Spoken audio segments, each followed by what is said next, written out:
इस case study में हम जो शुरुआत करेंगे वो एंट्रेंस से इस बार नहीं करेंगे। हर बार हम पूरा केस स्टडी डिस्कस करते हैं और एंट्रेंस से शुरुआत करते हैं, जिसको हम एज एन ऑब्जर्वेशन पार्ट मानते हैं। बट इस बार हम ऐसा नहीं करेंगे। इस बार हम कोई स्पेसिफिक पॉइंट्स हैं सिर्फ उन्हीं को ही टच करेंगे, पूरा केस स्टडी डिस्कस ना करके। जैसे कि जो बहुत ही ज़्यादा मेजर पॉइंट्स गलत हैं इस घर में, हम सिर्फ उन्हें टच करेंगे और उन्हें ही डिस्कस करेंगे, उनकी रेमेडीज़ के बारे में बात करेंगे।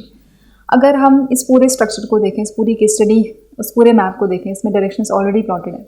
इसमें आप देखें कि अगर सेंटर में बताऊं सेंटर कैसे लिया गया है, तो आप देखें इसमें एक कट है, ये पूरा एरिया थोड़ा सा एक्सटेंशन है। अगर ओरिजिनली देखें तो ये स्ट्रेट है, ये स्ट्रेट है, फिर इस तरह से कट आ चुका है और ये ऊपर बाहर से थोड़ा एक्सटेंडेड हो गया अगेन, और ये इस तरीके से स्ट्रक्चर एक्चुअली में ऐसा स्ट्रक्चर है।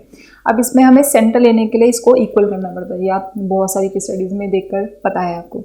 तो जब भी हम सेंटर लेते हैं, सेंटर लेने के लिए हमें इक्वल करना है, तो हमें ये देखना है कि अपना एरिया ज़्यादा नहीं जाना चाहिए और दूसरे का एरिया हमें ज़्यादा अपने मेन जो मैप है उसके अंदर कंसिडर नहीं करना है। तो इसमें क्या करेंगे, ऊपर का लाइन बिल्कुल स्ट्रेट है, ये बिल्कुल स्ट्रेट है। अब ये एंट्रेंस है और आप देखिए ये मेन स्ट्रक्चर यहाँ तक हमारा है, ये थोड़ा सा एक्सटेंडेड है, तो इतने से एक्सटेंडेड के लिए हम ये सारा अपना नहीं मान सकते।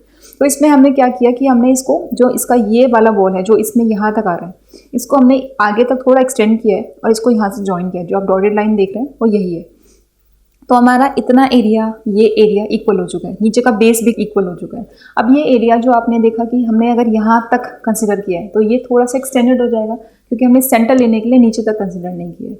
वो नहीं कर सकते बिकॉज ये सारा अपना नहीं मान सकते, इसलिए हमने यहाँ तक इसको लिया है। और सिमिलरली जैसे इसमें डॉटेड लाइन क्रिएट कर दी, ऐसे ही इसी में भी आप डॉटेड लाइन क्रिएट करेंगे और इसको यहाँ से ज्वाइन कर देंगे। तो यहाँ पे आपको प्रॉपर एक रेक्टेंगुलर शेप प्लॉट आपको मिल जाएगा। अब ये आपका क्वेश्चन होगा कि आप ये डॉटेड लाइन ले रहे हैं तो मतलब ये आपने अंदर अपना मेन एरिया मान लिया है। ऐसा नहीं है, हमने इसको अपना है नहीं है, हमने सिर्फ लिया है इसलिए जिससे कि हम सेंटर सही ले पाएँ, बट ये अपना है नहीं। तो जब है नहीं तो हम इसको अपना कंसिडर नहीं करेंगे।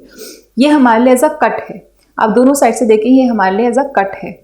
अब ये जो कट एरिया है, ये इसकी हम रेमेडी करेंगे फ्रॉम द इनसाइड होम, मतलब घर के अंदर से हम इसकी रेमेडी करेंगे, बट ये हमारे लिए एज अ कट है। और ये जो एरिया छोटा सा है हमने जो निकाला है, इसको कंसिडर नहीं किया है, ये एज एन एक्सटेंशन है। तो दो चीज़ें इस मैप में बेसिक से क्लियर होती हैं अभी कि ये कट है और ये दोनों कट हैं और ये एक्सटेंशन है। सेंटर लेने के लिए हमने ऐसा करना पड़ा, ये करना ही होगा। जब तक आप ऐसा नहीं करेंगे, जब तक आपका सेंटर करेक्ट नहीं आएगा as per the vastu principal. जब तक आपको वास्तु प्रिंसिपल अप्लाई करने, तो आपको सेंटर करेक्ट लेना होगा।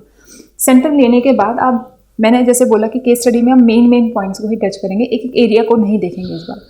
तो अगर मेन पॉइंट को देखें, इसमें क्या सबसे ज़्यादा वर्स्ट दिख रहा है, जो कट है, एक्सटेंशन है, वो तो हमने डिस्कस कर लिए। अब इसके बाद जो मेन चीज़ लगती है कि भाई ये बहुत ज़्यादा ख़राब लग रहा है, वो क्या हो सकता है, इसमें इसका आप एंट्रेंस देखें। ये मेन घर का एंट्रेंस है, इसके घर के दो एंट्रेंसेस हैं। मेन तो यही एंट्रेंस है जो आप देख रहे हैं, ESC को कवर करता है। और जो सेकेंड एंट्रेंस है आप देखिए, वो किचन से भी दिया गया है। ये किचन में विंडो जैसा भी काम करता है और ये एज अ डोर भी काम करता है, जो SSC एंड SE को कवर करता है। मेजरली दोनों ही पार्ट्स को कवर कर रहा है। तो अब यहाँ पे अगर आप देखें तो दो जो एंट्रेंसेस हैं, ये दोनों ही खराब हैं, दोनों ही एंट्रेंसेस बिल्कुल खराब हैं। अगर इसमें वर्स्ट बोली जाए, इन दोनों एंट्रेंसेस में भी, तो वर्स्ट है किचन एंट्रेंस। और जो ये एंट्रेंस है, ये वर्स्ट तो नहीं है, बट हाँ बहुत अच्छी भी नहीं है। तो बहुत अच्छी नहीं होने की वजह से हम डेफिनेटली इन दोनों एंट्रेंस के बारे में बात करेंगे कि इनका क्या करना चाहिए, क्या इसके इफेक्ट्स हैं, कैसा इफेक्ट्स इस पर आता है। तो ये दोनों एंट्रेंसेस की अगर हम बात करें, सबसे पहले आप एंट्रेंस देखें जो मेन घर की है, वो ESC में आती है। अगर ESC की बात करेंगे तो ESC की एंट्रेंसेस, ये जो एंट्रेंस है ये सत्या के एरिया में है। जब भी एंट्रेंस आप यहाँ से देखेंगे तो आप देखेंगे कि जिन भी लोगों की एंट्रेंस या जिस भी घर में इस तरह की एंट्रेंस होती हैं, वो अपने शब्दों पर नहीं रहते। और दूसरी चीज़ आप ये देखेंगे कि वो थोड़े से बाहर के लोगों के लिए जो उनकी प्रॉब्लम्स हैं, उनके थ्रू या उनके लिए थोड़े इनसेंसिटिव हो जाते हैं। मतलब उनको इतना फ़र्क नहीं पड़ता कि बाहर क्या प्रॉब्लम्स वो फेस कर रहे हैं, क्या हमें उनकी मदद करनी चाहिए। मतलब थोड़े से अनहेल्पफुल पीपल, इस तरीके से आप उनकी बिहेवियर को देखेंगे। जिनका भी एंट्रेंस ESC के सत्य के एरिया से होता है, मेजरली सत्य के एरिया से होता है, तो they become little insensitive towards other problems. तो पहला तो ये इफेक्ट है। दूसरा आप एंट्रेंस अगर देखें तो साउथ ईस्ट एंड SSC की जब भी आप एंट्रेंसेस देखते हैं कहीं से भी, तो आप देखें साउथ ईस्ट की अगर बात करें, जितना भी पार्ट साउथ ईस्ट में आता है एंट्रेंस का, वो S1 को कह सकते हैं, या फिर अग्नि के पार्ट में एंट्रेंस आता है। जब भी अग्नि के पार्ट में एंट्रेंसेस आते हैं किसी भी घर में, तो उसमें जो मेल मेंबर्स हैं घर में, उन पर मेजर इफेक्ट होता है, उन पर एडवर्स इफेक्ट होता है। और एडवर्स इफेक्ट इस तरीके से आप कह सकते हैं कि वो अपने ट्रेडिशंस, अपने कस्टम्स, अपनी फैमिली जो रूल्स हैं, उनको छोड़ देते हैं, उनसे हट जाते हैं, वो उनको फॉलो नहीं करते। जो उनके पेरेंट्स या उनके जो मेन घर में रहने वाले लोग हैं उनसे जो एक्सपेक्ट करते हैं वो कम्प्लीटली उसके ऑपोजिट ड्रोन होते हैं। तो साउथ ईस्ट की ये एंट्रेंस, S1 की एंट्रेंस या अग्नि की entrance is not considered good, ये अच्छी नहीं देखी जाती। उसके बाद SSC की अगर आप एंट्रेंस देखें, SSC दैट इज S2 की जो एंट्रेंस है वो भी बहुत अच्छी एंट्रेंस, एज सच हम नहीं कहेंगे कि अच्छी एंट्रेंस है। ये थोड़ा सा फाइनेंशियल पोजीशन की तरफ हमें इफेक्ट दिखाती है कि थोड़ा financial positions will be little bit affected. तो ये दोनों ही एंट्रेंसेज ऑल टुगेदरली अच्छी नहीं देखी जा रही है। तो SE की जो किचन एंट्रेंसेज हैं, SSE एंड SE, ये दोनों ही अच्छी नहीं है। और जो मेन एंट्रेंस है ESE वो भी बहुत ज़्यादा अच्छी नहीं है। तो मेन पार्ट जो इसको डिस्कस करने का था वो पहला है एंट्रेंसेज। अगर हम करके अंदर बाकी चीज़ों को देखें तो lounge area and dining area, bedroom, next bedroom, then ये थर्ड बेडरूम, और इसके अलावा किचन एरिया को आप देखें तो किचन एरिया काफ़ी सारे जोन्स में आ रहे हैं, that is SSE, SE, ESC and E। अब लकीली इसमें जो किचन एरिया है उसमें जो स्टोव पोजीशन है वो SSC में मेंशन है। अभी SSC is a fire element, एक अग्नि तत्व का दिशा है SSC, और अग्नि तत्व में ही अगर अग्नि चलती है तो डेफिनेटली इसको हम कह सकते हैं कि अच्छा एरिया, इसमें कोई भी प्रॉब्लम नहीं है। तो ये तो ठीक है, इसको हम मेजरली मतलब डीपली डिस्कस नहीं करते हैं कि इसके कलर कॉम्बिनेशंस क्या है, बट हाँ ये ठीक है। किचन एरिया से अगर बाहर आते हैं तो बेदिंग एरिया से तो कभी इशू होता ही नहीं है। अभी इसमें वॉश बेसिन किधर है, बेदिंग टब किधर है और टैप्स किधर है, ये कभी भी आपको इफेक्ट नहीं देते हैं। Depending upon the colour combination, तो वो आपको हमेशा हर जोन में ध्यान रखना है। उसके बाद नेक्स्ट अगर वॉशरूम की बात करते हैं तो मेन जो इस केस स्टडी को डिस्कस करने का मेन मोटिव है वो यही एक वॉशरूम है जो हमें मेजर डिस्कस करना है कि क्यों हम इस केस स्टडी को डिस्कस कर रहे हैं। केस स्टडी के अकॉर्डिंग जो वॉशरूम है वो साउथ वेस्ट में आ गया है। आप देखें कि ऐसा बहुत सारी वीडियोज़ में बताया गया है कि साउथ वेस्ट पूरे वास्तु की जितनी भी दिशाएं हैं उसमें बहुत ज़्यादा अहमियत रखता है, मतलब बहुत इंपॉर्टेंट एरिया है, बहुत इंपॉर्टेंट जोन है। वैसे तो सारे ही जोन्स बहुत इंपॉर्टेंट है, सारे ही जितने डायरेक्शंस हैं सब अपना अलग अलग रोल प्ले करते हैं। अगर एक भी डायरेक्शन बिगड़ती है या उसमें बहुत ज़्यादा चीज़ें एंटी हो जाती हैं तो प्रॉब्लम कहीं ना कहीं आती है, चैलेंजेस आप फेस करते हैं। बट ये एक ऐसा जोन है जो हाईली सेंसिटिव एरिया है, highly positive, highly important and highly sensitive area है। और यही एक ऐसा जोन है, ऐसी दिशा है जो हमारे पूर्वज हैं, जो हमारे एंसेस्टर्स हैं, पितृ हैं, उनको रिजेंबल करते हैं। अब अगर ऐसे एरिया में जो पॉजिटिव है, सेंसिटिव है, इंपॉर्टेंट है, हमारे एंसेस्टर्स से हमें जोड़ता है, उसमें अगर इस तरीके की एक्टिविटी आ जाए, जैसे कि वॉशरूम्स आ गए हैं, अभी टॉयलेट प्लेसमेंट्स आ गई हैं, तो ये डेफिनेटली सुनने में ही अच्छा नहीं लग रहा है कि ये इधर आनी चाहिए। तो लग रहा है क्लियरली कि अच्छा नहीं है। जो इसके बारे में जानते भी नहीं है, वास्तु के बारे में नहीं जानते, अगर मैं इतना सब बताऊं कि साउथ वेस्ट किस चीज़ के लिए काम करता है, उसमें अगर वॉशरूम सीट आती है तो सुनकर ये लगेगा कि अच्छा नहीं है, इसका प्लेसमेंट करेक्ट जोन में नहीं है। तो अभी अगर आ गया है तो क्या इफेक्ट आएगा, कैसे आप सोल्यूशन दे सकते हैं और कहाँ कहाँ पर इफेक्ट ये करेगा, ये हर एक फेज में इफेक्ट डालता है अपना। मतलब कि ये रिलेशनशिप्स में इफेक्ट डालता है, क्योंकि ये जोन वास्तु के अकॉर्डिंग रिलेशनशिप एंड स्किल्स का एरिया है। रिलेशनशिप्स एंड स्किल्स में जब भी वॉशरूम आ जाए तो वॉशरूम की जो मेन एक्टिविटी है वो है डिस्पोज ऑफ करना, जो भी वेस्ट है उसको निकालना। तो जो रिलेशनशिप्स एंड स्किल्स हैं उसमें आर्ग्यूमेंट्स वो नीचे डिक्रीजिंग सॉर्ट में देखे जाते हैं। तो रिलेशनशिप्स अच्छे नहीं देखे जाते जब भी साउथ वेस्ट में वॉशरूम्स होंगे। दूसरा एरिया स्किल्स का भी है, तो स्किल्स भी हाईली कहीं ना कहीं इफेक्ट होते हैं इससे। अब क्योंकि मैंने बोला ये एरिया हमारे एंसेस्टर्स का है, पितृ का है, तो जो हमारे एंसेस्टर्स हैं, जो हमारे रूट्स हैं, अगर उसी वही डिस्पोजिंग एरिया की तरफ जा रहे हैं तो हमारे जितने भी कनेक्शंस पास्ट में रहे हैं, अच्छे कनेक्शंस रहे हैं, फैमिली में एक लव बॉन्डिंग रही है, वो सब डिस्पोज ऑफ देखी जाती है। एक जो मेजर पॉजिटिव एरिया है, मतलब पॉजिटिव एक ऑरा है फैमिली में, वो बिल्कुल डिस्पोज ऑफ देखा जाता है। जो ग्रोथ होती है फैमिली में, इस तरह से वो चीज़ देखी नहीं जाती। फ्यूचर ग्रोथ या कंसीविंग इश्यूज, ये सब इससे देखा जाता है। उसके बाद अगर हेल्थ वाइज देखें तो ये अगेन हेल्थ वाइज भी हमें इफेक्ट देता है, specially women's. South west majorly 90% या हम कह सकते हैं 85% वुमेन्स को इफेक्ट देता है। वुमेन्स हेल्थ इश्यूज होते हैं जब भी साउथ वेस्ट मेजरली इफेक्ट हो जाता है। उसके बाद अगर वुमेन हेल्थ इश्यूज नहीं देखे जा रहे हैं तो कहीं ना कहीं मेल को भी हेल्थ इश्यूज देखे जा सकते हैं, या फिर कोई सीवियर हेल्थ इश्यूज भी देखे जा सकते हैं, दोनों ही मेल और फीमेल को, जो कि अनट्रीटेबल हैं, जो इतनी जल्दी आसानी से ट्रीट नहीं होते हैं। तो major health issues specially to the women और मेजर हेल्थ इश्यूज दोनों में से किसी को भी इवन हो सकते हैं। उसके बाद आप देखिए साउथ वेस्ट में जब भी इस तरीके की एक्टिविटी आती है तो लेट मैरिज इश्यूज, एक लेट मैरिज इश्यूज की तरफ हमें शिफ्ट करता है। रिलेशनशिप्स बॉन्डिंग क्रिएट नहीं होता है। इस वजह से ये जो भी डिलेज हैं वो सब साउथ वेस्ट की वजह से होते हैं। तो डिलेज हो गए, रिलेशनशिप्स में इफेक्ट हो गया, हेल्थ वाइज ये अच्छा नहीं है, और जो ग्रोथ वाइज है उस तरह से भी अच्छा नहीं है। और क्योंकि south west is an earth element, तो अर्थ एलिमेंट में जब इस तरह से एक्टिविटी देखी जाती है तो अनस्टेबिलिटी शुरुआत होती है, अनस्टेबिलिटी की शुरुआत होती है। तो अनस्टेबिलिटी भी चाहे वो वर्क रिलेटेड है या हमारे थॉट्स के रिलेटेड है या रिलेशनशिप्स में बहुत ज़्यादा एक्सपेक्टेशंस हैं, वो सब कुछ भी साउथ वेस्ट की वजह से देखा जाता है।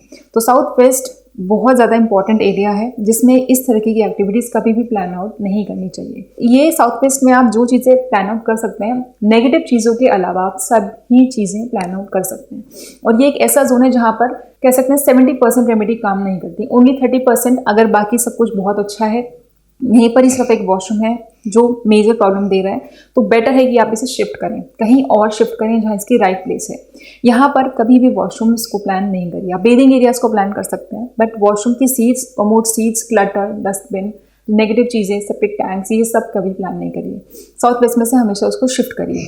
नेक्स्ट है, अगर आप इसको शिफ्ट नहीं कर सकते, कोई भी तरीका नहीं है, फ्लैट में रहते हैं, अपना नहीं है, रेंटेड पे है, तो क्या करें? तो इसको आप जितना भी येलो एनर्जी यहाँ पे इंक्रीज कर देंगे वो इसके लिए बेहतर है। तो आप यहाँ पे येलो एनर्जीज को इंक्रीज कर दीजिए, और जिसको ऑपोजिट है नॉर्थ ईस्ट, उसमें भी उसको मेजरली हाईली बैलेंस रखिए ब्लू डालकर। तो नॉर्थ ईस्ट में ब्लू ऐड ऑन करिए, साउथ वेस्ट में कुछ भी येलो बल्ब या येलो एनर्जीज कुछ इस तरीके से ऐड ऑन करिए, और टॉयलेट सीट को इस तरीके से शीट दिखाइए कि वो एरिया कट हो गया आपके पूरे होम स्ट्रक्चर से। तो आप इस तरीके से टॉयलेट सीट की रेमेडीज कर सकते हैं। बट अगेन शिफ्ट आप करेंगे तो वो ज़्यादा बेहतर आपको सोल्यूशन देगा, उस प्रॉब्लम से, उस चैलेंजेस से बाहर आने के लिए आपको हेल्प करेगा, रादर देन इसकी रेमेडी करने से। तो आप इस पर ज़रूर ध्यान दीजिए, ये करेक्ट होना चाहिए।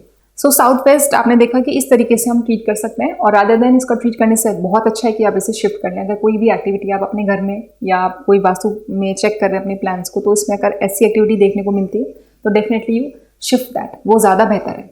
उसके बाद सारे बेडरूम्स अगर देखें तो मेन बेडरूम, मैं बेडरूम नंबर 3 के बारे में मेजरली बात करना चाहूँगी। ऑलमोस्ट बाकी सारे बेडरूम्स सूटेबल हैं और शिफ्ट किए जा सकते हैं, बट बेडरूम नंबर 3 एक ऐसा बेडरूम है जहाँ पर मेजर पार्ट आप देखें, जो सेंटर है पूरे रूम का, वो WNW एरिया में आ गया है। WNW एरिया में बेड पूरा ही बेड वेस्ट नॉर्थ वेस्ट एरिया में आ गया है। वेस्ट नॉर्थ वेस्ट एरिया वास्तव में माना जाता है कि एक लो मूड एंड डिप्रेशन का एरिया है। बहुत ज़्यादा ये एनर्जी को लो कर देता है, उसको कंप्लीटली सक कर लेता है। तो ये एनर्जी को अगर सक करता है, मतलब जो भी इस रूम को, इस बेडरूम को इस्तेमाल करेगा, वो हमेशा लो मूड्स, डिप्रेशन की तरफ या फिर बहुत ज़्यादा पास्ट गवर्न की तरफ देखा जाएगा। तो बेटर है कि आप इसमें जो बेड है उसको मूव करें किसी और दिशा में। मतलब ये बेड के हेड को अगर आप इस दिशा में यहाँ पे मूव करते हैं, ऑल्दो ये एक रॉन्ग पोजीशन है प्लेस करते हुए, क्योंकि अगर हम यहाँ पर हेड लेके जाते हैं तो ये नॉर्थ की तरफ हेड हो जाता है। नॉर्थ की तरफ हेड साइंटिफिकली भी और हर तरीके से अच्छा नहीं माना जाता, क्योंकि हमारे नॉर्थ और साउथ को जो होता है बॉडी का, उसको डिस्टर्बेंस में लेके आता है। तो आप एटलीस्ट बेड को शिफ्ट करके जो स्लीपिंग पोजीशन है उसको सही कर सकते हैं।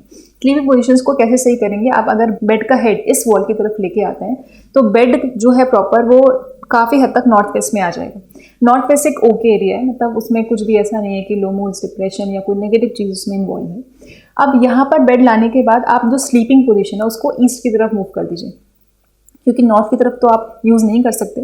तो यहाँ पे अगर इस स्ट्रक्चर को देखें तो ये ईस्ट है, मतलब ये जो वॉल है ये ईस्ट वॉल है, ये जो पार्ट है सारा ईस्ट है। तो ये इस वॉल की तरफ अगर आप बेड को इधर ले आए और स्लीपिंग पोजीशन को ईस्ट के हेड की तरफ शिफ्ट कर लें तो वो ज़्यादा बेहतर है। उससे हमारे दोनों पर्पस सॉल्व होते हैं। पहला तो बेड प्रॉपर एक 16 दिशाओं के हिसाब से सही आ जाएगा, डिप्रेशन एरिया से हम निकल जाएंगे। और दूसरा जो बेड का हेड है, जब वो डायरेक्शंस के अकॉर्डिंग शिफ्ट होते हैं तो ईस्ट या साउथ की तरफ हम हेड करके सोते हैं, उस केस में आप ईस्ट की तरफ भी आपका हेड हो जाएगा। तो दोनों ही पर्पस हमारे इसमें सॉल्व हो जाएंगे। तो इस तरीके से इस बेड को जो अभी गलत है, जो उसको इस्तेमाल करता है उसके लिए भी गलत है, उससे हम बाहर आ सकते हैं, इसको सही कर सकते हैं बिना कुछ और इसमें चेंजेस करें। सब बेड पोजीशंस को क्लियर करें। तो इस तरीके से जो मेन चीज़ इसमें डिस्कस करनी थी वो इसका वॉशरूम था मेजरली, देन इसका एंट्रेंसेस थे और ये बेड प्लेसमेंट्स था। ये 3 मेजर चीज़ें थी जो आप इसमें ध्यान रखें। और कभी भी किसी भी केस स्टडी में आप कभी डील करें तो अगर इस तरह से सिचुएशन कभी बैठती है तो हमेशा इसका तो रेमेडी मत दीजिए, हमेशा इसको शिफ्ट करने का सोचिए। और बेडरूम की अगर कभी ऐसी सिचुएशन बैठती है तो आप ये ट्रिक अपना सकते हैं इसको सही करके। और दूसरा, अगर एंट्रेंसेस इस तरीके से आती हैं तो एटलीस्ट ESC की जो एंट्रेंस है उसके रेमेडी डेफिनेटली है, मगर इस तरीके की एंट्रेंस अगर ऑप्शन हो कि 2 एंट्रेंस से एक बंद कर सकते हैं वो, तो डेफिनेटली इसको बंद करा दीजिए, ये ज़्यादा अच्छा ऑप्शन है।